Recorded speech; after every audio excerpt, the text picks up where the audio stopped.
¿Ya podemos empezar? Todavía no. Se están conectando. A ver.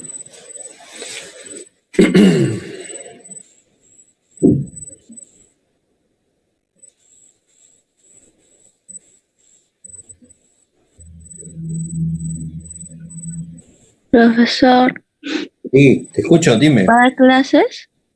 Claro. ¿Ya podemos empezar? ¿Ya? Sí, profesor. Ya, listo. Para que no nos gane el tiempo. Ya. A ver. La imagen que ustedes están viendo es un corte que se hizo a los cerebros, como yo les decía. Normalmente un cerebro de un adulto está más o menos así, ¿de acuerdo? Donde vemos estas pequeñas surcos o cisuras. Y entre ellas hay una masa de tejido cerebral que se llama circunvoluciones. Entonces, los cortes que se hacen en el cerebro nos permiten, a ver, vamos a admitir porque...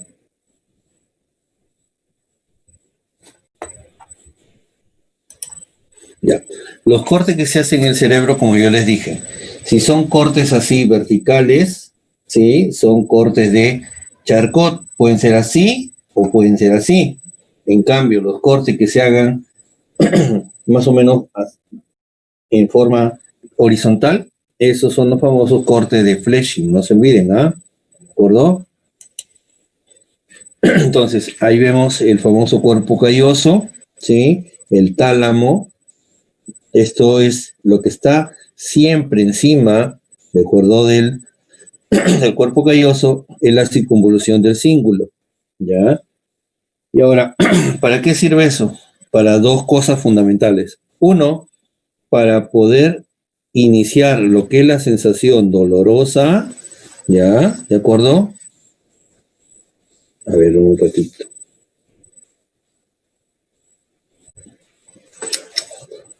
Este mouse.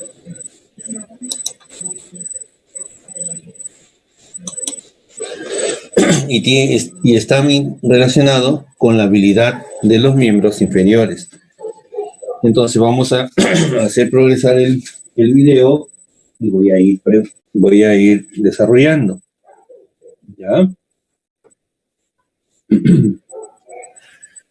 Ahí donde están viendo, ¿de acuerdo? Esto sería la circunvolución. A ver, voy a parar. Esto que está señalando esto que está señalando son las circunvoluciones. Hay 4 fisuras principales. Ya vamos a tocarlas, ¿de acuerdo? Una que divide el lóbulo frontal del temporal, que se llama cisura ascendente o cisura de Silvio. Hay otra que viaja dividiendo el lóbulo frontal del parietal, se llama cisura de Rolando, ¿sí?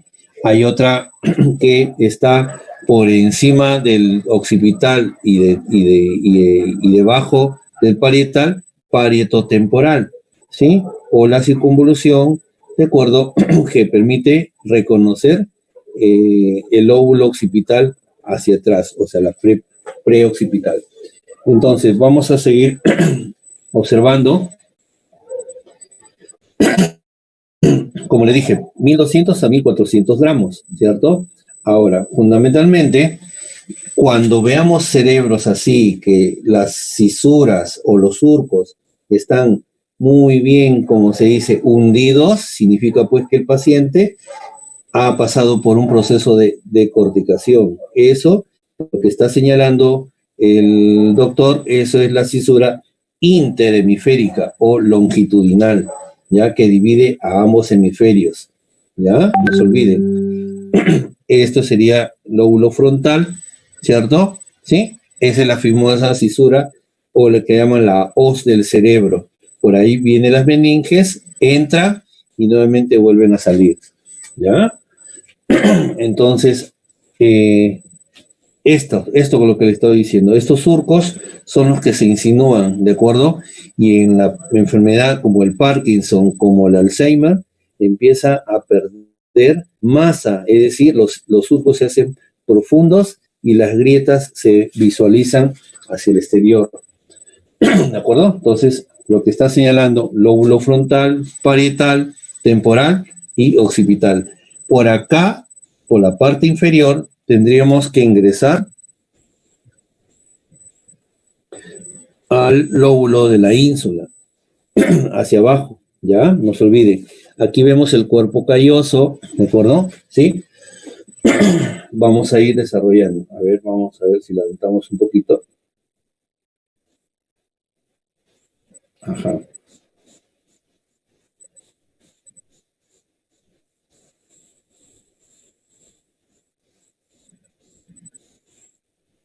Ya, justo ha dejado, ¿ve? Lóbulo frontal, en ese caso sería el derecho, lóbulo frontal izquierdo, esto sería la cisura interhemisférica. Lo único que conecta a ambos hemisferios es el famoso cuerpo calloso. ¿Y qué tipo de fibras nerviosas se encuentran en el cuerpo calloso? Son las interhemisféricas, por eso se llaman fibras comisurales. Esto, vuelvo a repetir, que tiene la forma de una C. A ver, creo que no se está viendo. Ya, ahí. Esto es el cuerpo calloso, ¿ve? ¿Ya? Esto une a ambos hemisferios,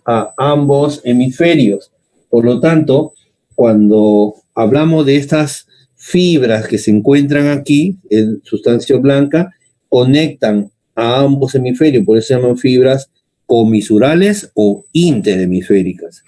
¿Ya? ¿Qué más podemos observar en el video? Empieza a... Ahora, este es un corte, como le dije, corte vertical, donde se visualiza esa famosa cisura de Silvio. Estas manchas nada más que son producto de coágulos que han quedado atrapados de acuerdo con los vasos sanguíneos. Es decir, a ver, voy a parar un poquito. Estas manchas que ustedes observan es nada más que son coágulos, es decir, el impacto, probablemente la causa de la muerte, haya impactado y esta zona se ha infartado. Significa pues que por eso que ustedes ven que el color cambia groseramente porque ahí ha habido una lesión fundamentalmente. ¿Ya? Aquí vemos también, se visualiza, a ver. Ya. Aquí, ¿de acuerdo? Esto es el lóbulo temporal. Esto es el cerebelo. Ahí tenemos cómo sube el polígono de Willis y acá está la emergencia del nervio óptico, uno para el ojo izquierdo y otro para el ojo derecho, ¿ya? ¿De acuerdo?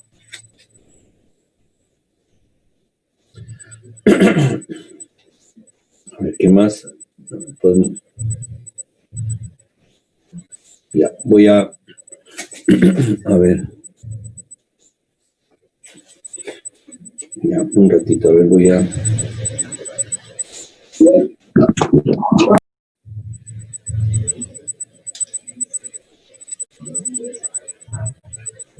Ajá, ahora sí se ven ustedes, ¿ya?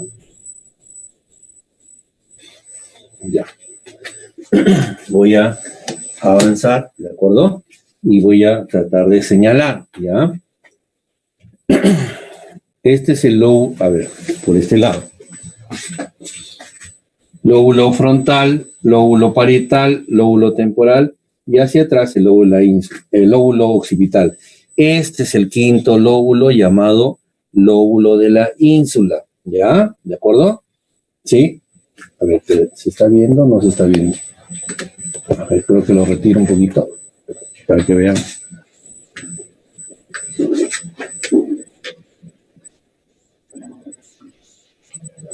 A ver, a ver.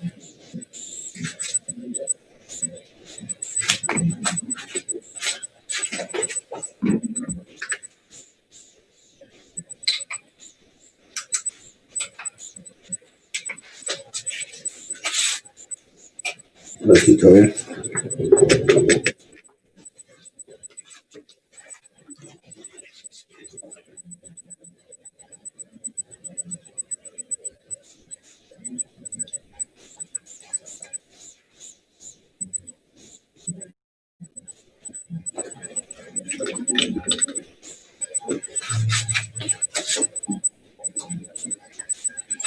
Creo que se ha desconectado. Mejor lo digo directamente, a ver.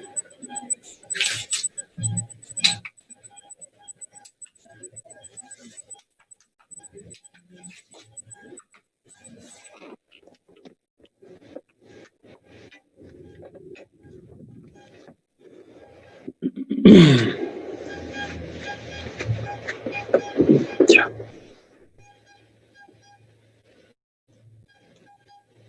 Vamos a usar el punterito.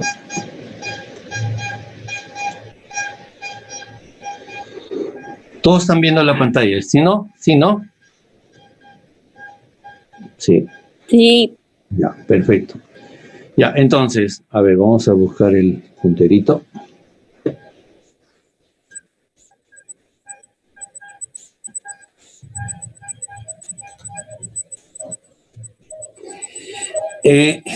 Esto que voy a encerrar,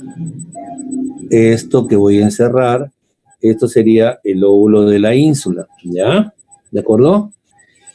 Ahora, cuando yo permito fundamentalmente, ¿de acuerdo?, distinguir qué cosa es la corteza cerebral. ¿Qué cosa es la corteza cerebral? Es la capa más externa, es donde se encuentra la sustancia gris. Y estas capas, de acuerdo, que forman parte del cerebro, ahí lo vemos, ¿sí? Ahí vemos, en este caso, miren, ya. A ver, voy a la opción.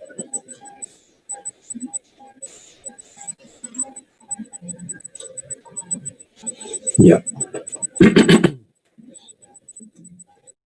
Esto que voy a señalar. Uy. Entonces, esto que voy a señalar. ¿Dónde está? ¿Dónde está?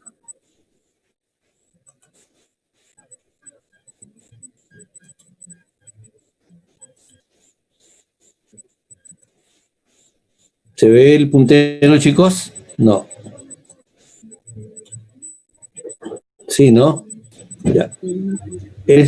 Lo que estoy señalando, sería fundamentalmente las capas de la corteza cerebral. ¿De acuerdo? Ahí, en esto de acá, hay varias capas.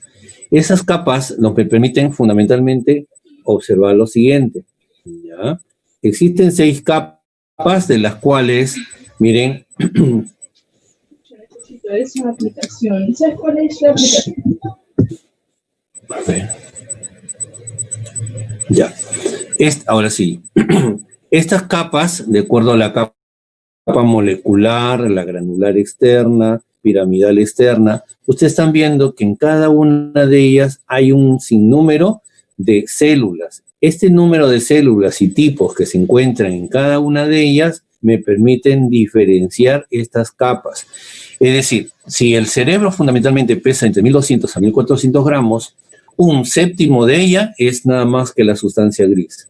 Por eso, como había señalado aquí, que es fundamentalmente, ¿de acuerdo?, una capa extremadamente delgada, es muy fácil que un trauma, un golpe, lesione, quede una herida, un trombo ahí, y esto fundamentalmente afecte a todo este conjunto de neuronas. La capa molecular, lo voy a poner.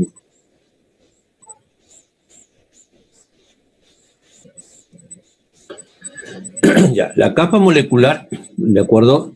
Es la más externa, luego de ella viene la granular externa, que permite fundamentalmente ver la proyección, ¿de acuerdo?, de las fibras nerviosas, de los axones. La piramidal externa es porque encontramos células piramidales. Les había mencionado que eran, ¿qué tipo de neuronas, Sofía, eran las piramidales? ¿Mono, bi o multipolares? Ay, Sofía. No sé, profe. Las piramidales eran No. multipolares. A ver, vamos a rebobinar, ¿eh? Porque si no, ¿cómo vamos a estar para el examen? Monopolares, ganglios raquídeos, ¿cierto? ¿Qué más? Dije bipolares, mucosa olfatoria, retina y oído interno. Y las multipolares, dije corteza cerebral y cerebelo, ¿cierto? Entonces, estas células piramidales, ahí vemos células piramidales que hacen sinapsis, ¿de acuerdo? De ahí viene la granular, o sea, vienen otro tipo de células más pequeñitas y ahí vemos, ¿se acuerdan? Esas fibras, cuando digo córtico, que nacen en la corteza, aferentes es porque salen, ¿de acuerdo? Para conectar. En cambio, las eferentes, ¿de acuerdo? Lo que hacen es llevar la información. Después de la granular interna tenemos a la piramidal interna y ahí vemos células piramidales mucho más grandes que en la granular externa. Miren, por eso, ¿cuántas capas tiene la corteza cerebral? 6. Empezamos con la molecular, ¿cierto? Acuérdense del cerebelo. ¿El cerebelo cuántas capas había? ¿Cuántas capas había? Cristian, ¿cuántas capas? 3. 3, muy bien. Era molecular, célula de Purkinje o capa de Purkinje y la granulosa o granular, ¿cierto? En cambio, en el cerebro hay 6 capas, no se olvide. Y la última, multiforme, donde veo fundamentalmente la proyección. Entonces, esa proyección de axones, por eso se le llaman fibras. Fibras que conectan, de acuerdo hemisferio con hemisferio, se llaman fibras comisurales o interhemisféricas. Acuérdense, cuerpo calloso, ¿cierto? Que tiene la forma de una C, ¿cierto? Después hay fibras fibras que permiten de conexión, es decir, conectan diferentes lóbulos dentro de un mismo hemisferio. Y hay otras fibras radiadas que permiten llevar o traer la información. Son fibras fundamentalmente de asociación. Ya vamos a hablar en la siguiente clase, pero como un adelanto, ¿de acuerdo? ¿Qué más debemos observar?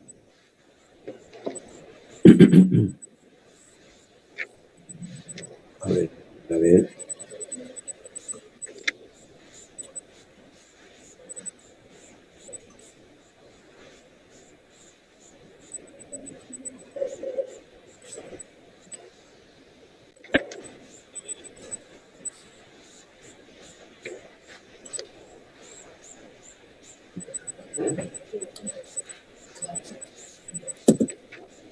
Ajá. ¿Cuáles eran las funciones? A ver. Vamos a ver, ¿para qué nos sirve el cerebro?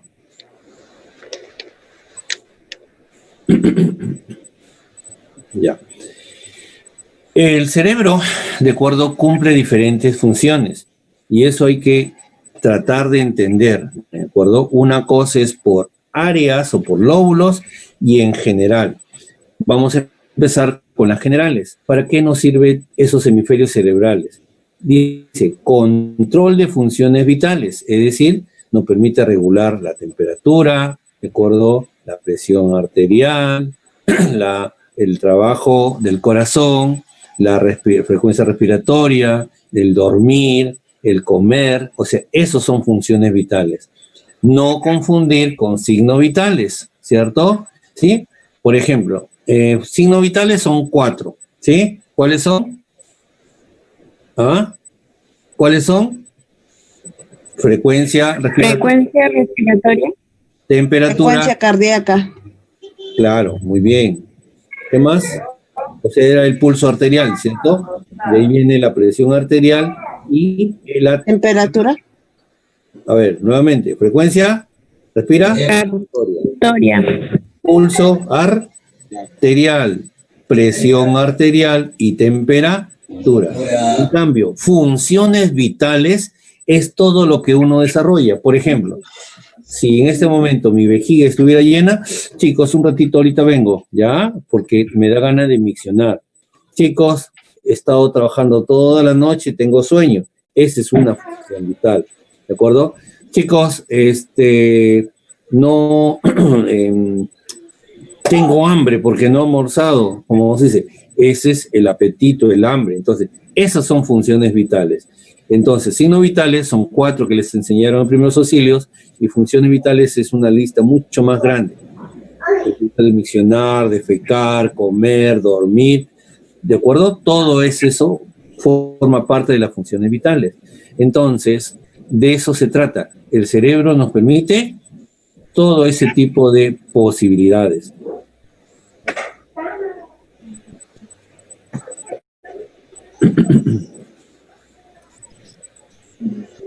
A ver.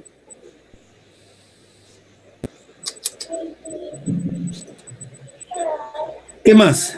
Dice, ajá, nos permite, ¿de acuerdo? Interpretar. ¿Qué interpreta? Los sentidos. ¿Cuántos sentidos tenemos, Andrea? A ver. Andrea. 5. 5. Este que señala el puntero, ¿qué sería? ¿Qué sentido? ¿Dónde está? Los ojitos, me están guiñando. Me están mirando. ¿La vista? La vista. A ver, Sofía, ¿qué hace la era el hielo ahí? Ese que va buscando su avellana, su nuez, creo. ¿Qué hace? Le dice, oye, has metido las narices donde no debes. Es el olfato. Bien, ¿de acuerdo? ¿Qué más? A ver. A ver. Patricia, ¿qué hace la lengua? ¿Qué sentido es?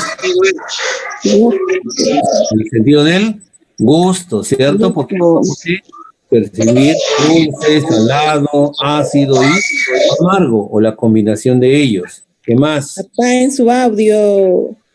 Por favor, sí. Ya. Y, a ver. Jacqueline, ¿qué haces cuando tú tocas a otra persona? ¿Qué sentido estás utilizando? Jacqueline, ¿estás ahí? Se fue Jacqueline. A ver, Solange, ¿qué haces cuando tocas a otra persona? ¿Qué sentido es? El tacto. Muy bien, del tacto. Tú sabes que hay receptores, ¿es cierto? Que nos permiten distinguir si está caliente, está frío, ¿cierto? Si nos pellizca, si nos aprieta muy fuerte, etcétera, ¿cierto? A ver, siguiente. Marisol, ¿para qué Patricio tiene las orejas grandes? Oído, sentido del oído. de la audición, ¿cierto? Entonces, ¿qué hace el cerebro? Permite procesar, integrar, recibir e interpretar lo que aparentemente estamos llegando como señal, ¿cierto? ¿Sí? Supongamos, degustamos un plato de comida, podemos decir, esto tiene mucha sal, o le falta sal, o está deliciosamente, ¿de acuerdo? Deliciosamente aceptable, ¿cierto? Si alguien por esas cosas, oye, se cayó el perfume, y ahora, entonces va a venir el olfato, y así sucesivamente todas las funciones que pertenecen a los sentidos, ¿ya? Va a haber una clase especial sobre esta. A ver, vamos con la siguiente. Ajá, ahí vemos a Usain Bolt, ¿de acuerdo? ¿Para qué? Controla, ¿qué está haciendo? A ver. Candy, ¿qué está haciendo Usain Bolt? Corriendo. Entonces, ¿qué le permite a él ser el número 1 en los 100 metros planos? ¿Qué le permite?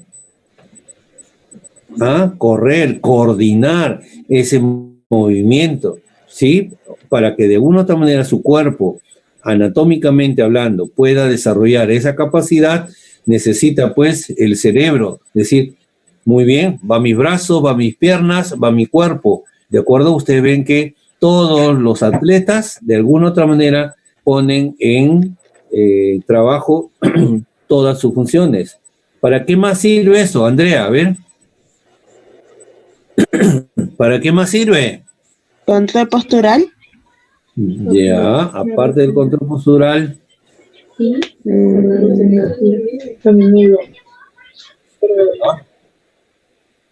Ya, muy bien. ¿De acuerdo? ¿Qué más? Resistencia. Resistencia, ya. A ver. ¿Dónde está? Acá está. Ya. Sí está compartiendo, ¿no? A ver, espera. Quiero ver un ratito porque se va a veces.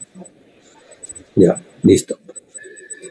Ya, entonces, fundamentalmente nos permite ese control postural, nos permite estar de pie, nos permite hablar, ¿cierto? Y a veces nuestro cerebro se coordina. Cuando tenemos que decir auxilio, cuando tenemos que decir una palabra o un conjunto de frases lo suficientemente para defendernos o para expresar lo que sentimos, ¿no? Entonces, todo eso lo coordina el cerebro. Entonces, por eso vamos a pasar a la siguiente función, ¿ya? ¿Para qué nos sirve? A ver, ahora. Luz. ¿Qué está haciendo el joven ahí? A ver. Está haciéndose preguntas. Ya, y el joven, ¿qué le dice a la chica? ¿Me amas? No me amas, ¿cierto? ¿Sí? Entonces, como él ve su cara de ella que denota pasión, afecto, obviamente sus gestos de ella se ponen más dulces. Pero ¿qué pasaría si ella estuviera molesta? Entonces, él podría interpretar esa conducta, esa emoción que generan nuestros pensamientos, ¿sí? Entonces, de eso se trata. El cerebro nos permite realizar estas funciones, ¿de acuerdo? A ver, Luz. Luz, ¿estás ahí? Sí, sí. A ver, Lucecita, a ver, ¿qué pasa cuando tu angelito de la guarda te dice, pórtate bien, que te... Nos permite razonar, ¿cierto? Sí. Eso no está bien. No voy a salir a la calle sin mascarilla. Sin mascarilla, sin hacer caso. Exacto, ¿de acuerdo? Entonces tu cerebro te está diciendo, mira, si tú no te cuidas, ¿quién te va a cuidar? ¿De acuerdo? Dios hace muchas cosas, pero no va a estar en todo sitio y en cada momento. Para eso nos ha dado esa capacidad. Oye, estrena tu cerebro, por lo tanto, ya sabes. Entonces, ¿qué indica eso? Que de una u otra manera las personas somos capaces de poder desarrollar esta capacidad de razonar. Por ejemplo, antes que pase esta famosa pandemia, cuando veíamos en un paradero, en las líneas achuradas o líneas de cebra que le llama, ¿cierto? Vemos el semáforo rojo. Ah, ¿qué me indica eso? Que no debo cruzar, ¿cierto? Pero hay personas que miran a ambos lados y emprenden, ¿de acuerdo? Sí, la marcha, la caminata o correr para tratar de ganarle. ¿Qué indica eso? Que ese cerebro está ejecutando, ¿de acuerdo? Está tratando de desafiar su condición de vida. Por lo tanto, no es capaz de poder razonar, sentir y decir, oye, y si por ahí viene otro imprudente y me choca, no importa, yo quiero llegar temprano, yo quiero pasar. Lo mismo sucede cuando vemos ahora, si alguien ha ido al mercado o al supermercado o a un banco, seguramente están ahí, adelante, ¿cierto? Y tratando de buscar cómo llegar y salir más rápido, ¿cierto? Y a veces no respetamos las colas, ¿cierto? No respetamos ese metro de aislamiento social. Entonces, eso lo hace el cerebro. Y por eso que a veces digo, ¿cómo puede ser posible que hay personas que se pongan en riesgo, ¿de acuerdo? A pesar de que se les ha aconsejado, se les ha brindado toda la información, pero claro, a veces escuchamos y dicen, pero señor, señorita, usted tiene un sueldo, usted tiene para comer, yo no tengo y por eso salgo a vender, ¿cierto? Y antes que de morir de COVID, ¿de acuerdo? Yo no quiero pasar hambre y por eso salgo a vender. Pero la idea es que nosotros en nuestro cerebro seamos lo suficientemente capaces, ¿de acuerdo?, de poder tener ese interés, como yo le decía, esa empatía. Porque si yo me infecto, ¿de acuerdo?, yo voy a tener detrás de mí toda una familia que me espera. Y de una u otra manera, si yo digo, me he hecho mi prueba y he salido, si bien es cierto, positivo, pero soy asintomático. Por lo tanto, ¿puedo hacer lo que yo quiero? No. Por eso tu cerebro te va a decir, debes razonar, debes sentir, debes ser todo como si es una persona adecuadamente que se maneja. Entonces, de eso se trata. El cerebro lo que hace es eso. Por eso que las personas tienen diferente personalidad. Por ejemplo, para que ustedes se den cuenta de todo esto. La personalidad está basada en la conducta de los seres humanos. Hay personas que a veces dicen, oye, mira mi boleto, termina en 7, mala suerte. Viernes 13, no salgo, no camino debajo de la escalera, un gato se cruzó, entonces no salgo, ¿cierto? Esa persona tiene una personalidad simbólica. Aquellas personas que, por ejemplo, dicen, el doctor le ha dicho, mire señora, tiene que tomar su acitromicina, su ivermectina, de acuerdo a la dosis que yo le he dicho. Gracias, doctor. Regresa y a la media hora, doctor, ¿la ivermectina que se puede tomar me va a ayudar? Entonces, eso indica que es una persona pasivo-dependiente. Está constantemente generando esa posibilidad. Es decir, cree que esa otra persona se aferra tanto, por eso que a veces escuchas a la mamá que te dice, oye, mira, si tú te vas, no sé qué va a pasar. Yo me quedo triste, me puede pasar miles de cosas. Ya, mamita, no salgo, ¿de acuerdo? Y entonces, eso es una persona pasivo-dependiente. Una persona completamente antisocial. Aquella persona que busca pelearse con todos y empieza de muy chiquito, ¿cierto? Entonces, todo ese proceso, ¿de acuerdo?, hace que una persona tenga una determinada conducta y eso genera, obviamente, un tipo de personalidad. Otras personas que, por ejemplo, son limítrofes, ¿de acuerdo?, que no tienen límites. Por eso empiezan a hacerse tatuajes. O de lo contrario, viene su parejita y le dice, mira, está prohibido darnos besos, ¿cierto? Pero yo te amo a ti y voy a seguir. ¿Y tú me sigues? Sí, porque a mí me gusta la adrenalina. Y entonces hace que tú tengas esa conducta limítrofe, borderline, como se dice, que vas con todo, porque obviamente no te importa lo que puede pasar, simplemente te importa esa conducta que tú quieres desarrollar. Entonces, conclusión, el cerebro es eso, el cerebro es esa masa de neuronas, de millones de neuronas que se encuentran asociadas, obviamente nos van a permitir fundamentalmente responder ante un estímulo o comportarnos de tal manera. Si alguien recibe, por ejemplo, una mala noticia, algunos romperán a llorar, otros respiran fuerte, como se dice, y aparentemente pueden manejarlo, ¿de acuerdo? De todas maneras, tal vez se van a quebrar, pero tienen una forma de reaccionar. Esa forma de reaccionar lo hace, obviamente, tu cerebro, la forma como interpretas esa información. ¿De acuerdo? Bien. Vamos a seguir con la siguiente. A ver. Ajá. ¿Para qué más sirve? A ver, Andreita. Andrea, ¿estás ahí? Andrea. Dígame, profesor. Ok, a ver. ¿Qué hiciste ayer a las 5 de la tarde? Está interesante. Estaba leyendo. ¿Ah? Estaba leyendo. Muy bien. Entonces, ¿qué nos dice Andrea? Su memoria de corto plazo está ahí intacta. Esa capacidad que ella ha tenido de poder recordar ese momento, con quién ha estado, cómo ha estado, dónde ha estado, esa es una memoria de corto plazo. Y si yo le diga, Luz, Sí, profe. hija, ¿con quién estabas cuando cumpliste 15 años? ¿Con quién estaba cuando cumplí 15 años? ¿Y quién fue la primera persona que te dio el saludo de los 15 años? Mi mamá.